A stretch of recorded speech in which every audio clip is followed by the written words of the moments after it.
Hello, everybody. My name is Ken, and I'm the host of the Ikhwan Astahab, or the Brethren of Gold in English. And today we're going to be doing a mystical, magical, and occult overview of the Salah ritual, or the ritual of prayer in the Islamic faith. The reason this video is being made is because Ramadan is 10 days ahead of us, and I thought it would be foundational to give a practical guide as to how magic is implemented even within the prayers of the Islamic faith. In today's video, we're going to be covering three distinct topics, all relative to the Salah ritual. The first topic being the positionings of the Salah, the second being the Surah Fatiha, which is the first chapter of the Quran recited in every single cycle or unit of prayer, and then finally, the third being the ablutionary ritual, this being essentially the washing of the face, arms, head, and feet before you pray Salah or before you even recite the Quran. So, in each and every single step, we will be breaking down, like I said, the occultic significance for each and every single component. You ready? Let's get started. Without wasting any time, let's start with the first portion, which is the positionings of the prayer. So there are four total positions of the prayer in the Islamic faith. However, for today's video, we'll be focusing on the three main ones.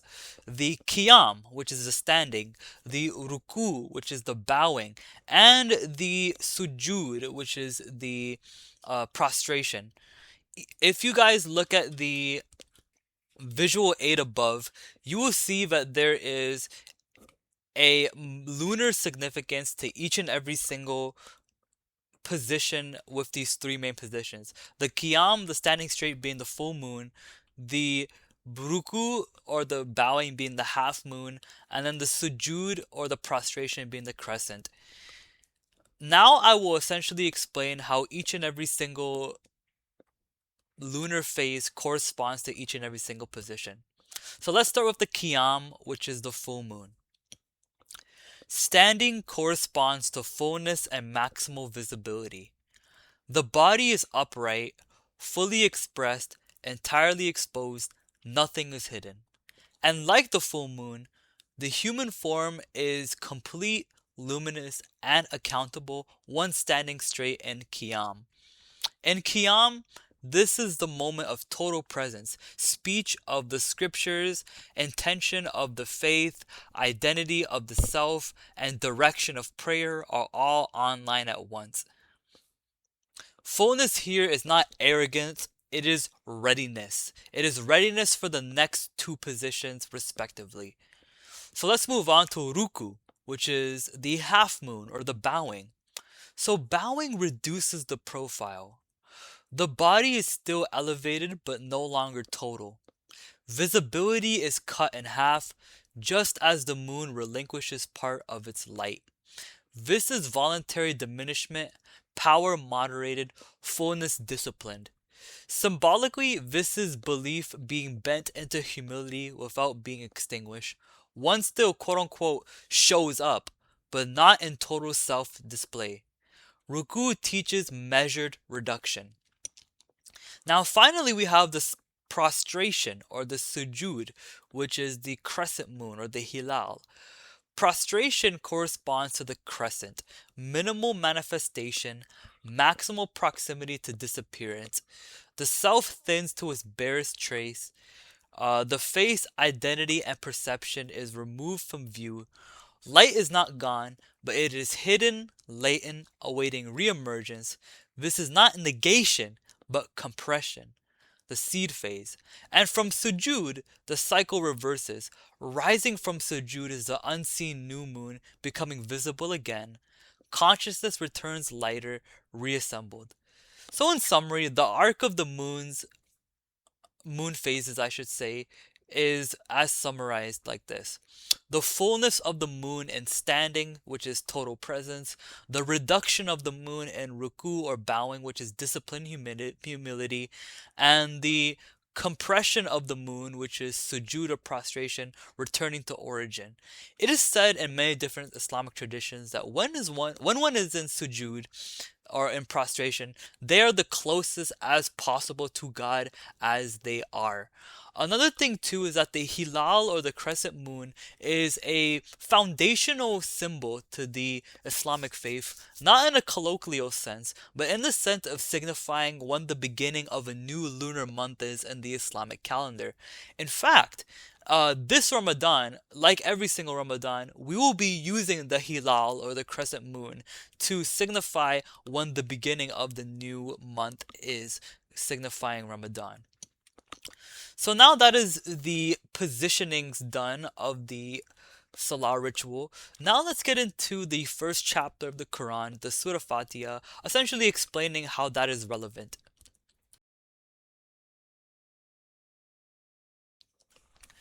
The Fatiha is the most foundational scripture to the Islamic faith, being the beginning of the Mus'haf of the Quran. The Fatiha is recited in every single cycle of prayer, and it is important to cover in today's video as it explains the alchemical process of action from belief. So if y'all see the visual aid up top, you will see the Bismillahir Rahmanir Rahim, or the in the name of God, the most merciful, the especially merciful, denoting parity, contraction, and expansion. Then you will see verses 2 to 4 representing the stages of belief, and verses 5 to 7 representing the stages of action. So this is how the essentially segment will go. I will go in that respective order. So verse 1 deals with parity, contraction, and expansion. Um, Expound this as a moment of cosmic symmetry. In the name, as in the name of God, establishes parity between speech and existence. The act of naming aligns the finite tongue with the infinite source. Beneficence, or Rahman, as in Bismillahir Rahmanir Rahim, is expansive, creation overflowing, while mercy, Rahim, is contractive, care focused and intimate. The universe breathes here. The reciter steps into that breath. Next, we have verses 2 to 4, which deal with the threefold ascent of belief. Belief unfolds in stages, not propositions. Verse 4 grounds belief in cosmic order, calling God the Lord of the worlds. Reality is intelligible, governed, plural, yet unified. The verse 3 internalizes that order. Beneficence and mercy are no longer abstract forces, but experienced qualities. Belief moves from recognition to trust. Now, verse 4 completes that belief with accountability, calling God the master of the day of judgment. Here, belief becomes existential. Time collapses forward, meaning acquires consequence. By this point, belief is no longer optional, it holds weight and significance. Now, verses 5 to 7 deal with the descent into action. Verse 5 is the pivot. Worship and reliance are declared, not promised. Speech becomes covenant. The we is critical, and you alone we worship, and you alone we seek for help. Is critical. It dissolves egoic isolation. Verse 6 transforms covenant into direction. Guidance is not information but trajectory, as in guidance to the straight path. The straight path is not described, it is requested because it must be lived. Verse 7 completes the action by discrimination. Paths are differentiated by outcome, not intention. Favor, anger, and error are not emotions here, but metaphysical results of alignment or misalignment.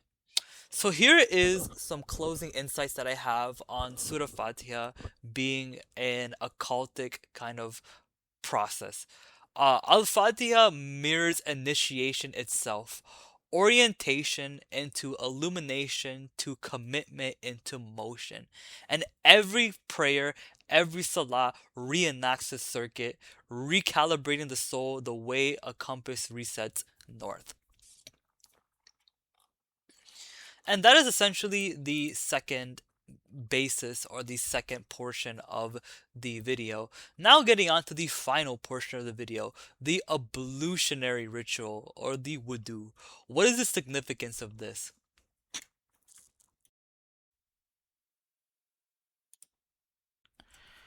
So now we're going to focus on the last portion of the video, and that is the wudu or the ablutionary rite or the washing of the self before you enter into Salah or read the Quran. The wudu ritual, according to the Quran, has 4 steps in it, although if you subscribe to the Sunnah, there are 7. For the sake of this video's convenience, I'll be focusing on only the 4 steps because I feel like those are the most significant ones. Yeah, so today we are going to be focusing on the 4 steps of wudu: washing the face, washing the arms, washing the head, and then washing the feet. So how does this relate in an occultic sense? Well, in this segment of the video, I did not write a script for this. I'm going completely freestyling off the dome. And I think there is a relation to the Kabbalistic cross ritual and the wudu. I know, bit of a stretch, but bear with me, I have an explanation as to why. In the Kabbalistic cross ritual, you start the ritual facing or pointing upwards towards your crown chakra. Then you bring the light to your third eye. Then you bring the light to your root chakra. Then you bring the light to your right arm, your left arm, and then you seal the light on your chest. If you notice, these 4 chakras in this ritual, what's it called? The crown chakra, the third eye, the root, and then possibly the throat that's associated with the arms, is all within the wudu ritual, just in different order. So when you begin with wudu, you wash your face, and this is symbolic for the third eye of the Kabbalistic cross. Then you wash your arms, which is symbolic, and you wash it from right to left, just like how you do right to left in the Kabbalistic cross, signifying Gebira for the right arm and Gedula or Chised for the left arm. Next, we have the washing of the head, specifically a quarter of your hair. This to me represents the crown chakra, which is at the beginning portion of the Kabbalistic cross. And then finally, you have the washing of the feet, which is the root chakra. So people, if they don't understand, the root chakra extends from the base of the spine all the way down to the feet. So if you're washing the feet, you are still interacting with the root chakra. So yeah, that's pretty much the video. I know, quick freestyle on the last point, quick freestyle on the last portion of the video, but I did see that the video duration is more than 10 minutes, so I wanted to keep it quick as possible. Thank you guys so much for watching.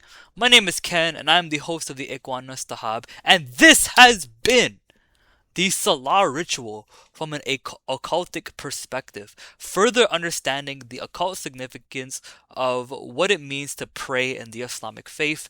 I hope this helped y'all in relation to understanding the Islamic faith from a mystical and occult view. Thank you all, like I said many different times, so much for watching. Ken with the Ikhwanas Tahab, and I am out. Peace!